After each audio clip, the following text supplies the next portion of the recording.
সুপ্রিয় দশম শ্রেণীর শিক্ষার্থীরা, আজকে আমরা পরিমিতি কিছু নিয়ে আলোচনা করব।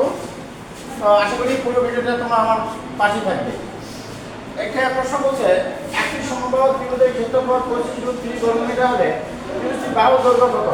তাহলে সমবাহু ত্রিভুজের ক্ষেত্রফলের সূত্র হলো ত্রিভুজের ক্ষেত্রফল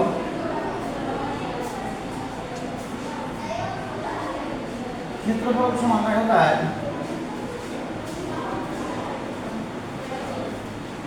√3/4 ইন্টু স্কয়ার সমান দিয়েছে এখানে 25√3 তাহলে √3 আর √3 কাটা গেল, স্কয়ার সমান 25 দিয়ে গুণ 25 দিয়ে 4 গুণ করলে 100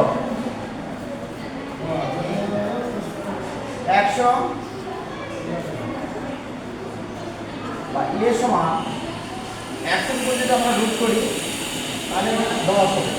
তাহলে উত্তর আমরা পাই গেলাম 10, এই 10 মিটার। একইভাবে আমরা 2 নম্বর প্রশ্নের সমস্যার সমাধান করব।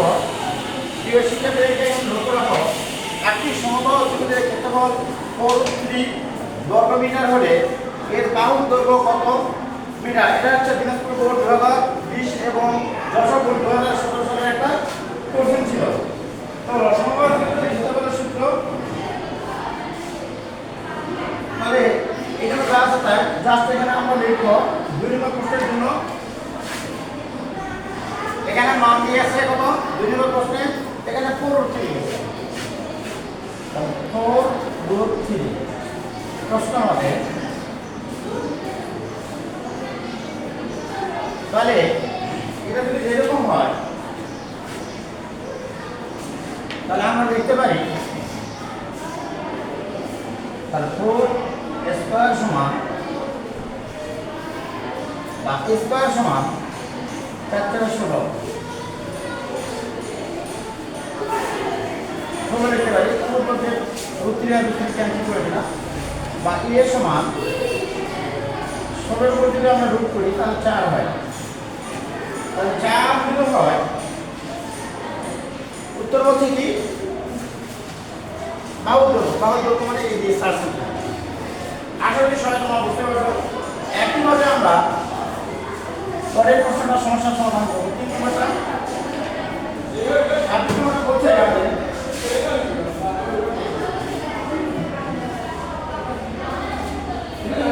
সূত্র হলো ত্রিভুজটির ক্ষেত্রফল কত বলছে। ত্রিভুজের ক্ষেত্রফল সূত্র হলো √3/4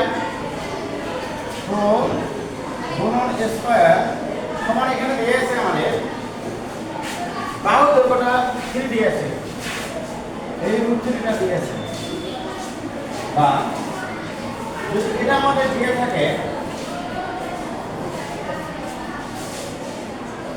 এরপর স্কয়ার, এটার মান আমাদের যেহেতু আমরা মান এখন বের করবো, আমরা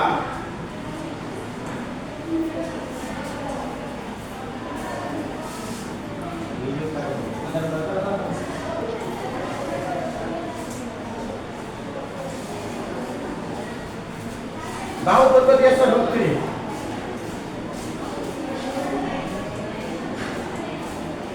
বাহু দৈর্ঘ্য যদি √3 জানি তখন এই জায়গাটার সাথে মান বসাবো। √3/4 গুণন এর মান দিয়েছে √3 এর উপর স্কয়ার আর কেটে যাবে, তাহলে 3√3 ভাগ হবে 4, 3√3 ভাগ হবে 4। এটা হবে এইরকম। বেশি ক্ষেত্রে পেজটা যদি ভালো লাগে তাহলে অবশ্যই লাইক শেয়ার কমেন্ট করে সবাই ভালো থাকবে।